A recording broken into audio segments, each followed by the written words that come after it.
বন্ধুরা, বাঙালি রান্নাঘরে তোমাদের সকলকে স্বাগত জানাই। আজকের নতুন রেসিপি হলো চিড়েটা ধুয়ে নেব। ভালো করে ধুয়ে নিয়েছি সেদ্ধ আলু, এর মধ্যে পেঁয়াজ কুচি গ্রেট করে দিয়ে দিচ্ছি, টমেটোর কুচি দিয়ে দিচ্ছি, বরবটি দিয়ে দিচ্ছি, গাজর, কাঁচা লঙ্কা আর ধনে পাতা কেন চিড়ে দিয়ে দিচ্ছি, হলুদ গুঁড়ো, স্বাদ মতো লবণ, ভাজার মশলার গুঁড়ো, জিরের গুঁড়ো, গোটা জিরে, লাল লঙ্কার গুঁড়ো, দিয়ে দিচ্ছি ম্যাগি মশলা, দিয়ে দিচ্ছি বেসন। এবার খুব ভালো করে মেখে নেব। ময়দা, স্বাদ মতো লবণ, লাল লঙ্কার গুঁড়ো, দিয়ে দিচ্ছি জল। বেশ একটা পাতলা করে বেটার বানিয়ে নেব।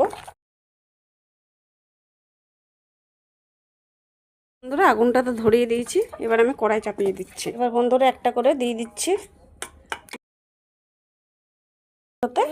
কোট করে নিচ্ছি এভাবে করে। কড়াই আমি তেল বসিয়ে দিয়েছি, তেলটা গরম হয়ে গেছে। এবার আমি একটা করে ভেজে নেব। এই যে বন্ধুরা, এবার আমি উল্টিয়ে দিচ্ছি। এই যে বন্ধুরা, বেশ মুচমুচে করে ভেজে নেব।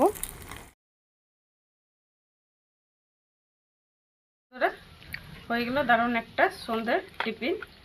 এই যে বন্ধুরা, এবার আমি দেখে নেব গরম গরম সসের সাথে খেয়ে। খেতে তো দারুণ হয়েছে, অসাধারণ হয়েছে, বেশ মুচমুচে হয়েছে।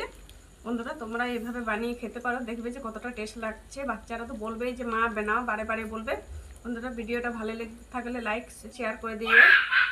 ভিডিওটা এখানে শেষ করছি। ভালো থেকে সুস্থ থেকে নতুন ভিডিওর সাথে দেখা হচ্ছে।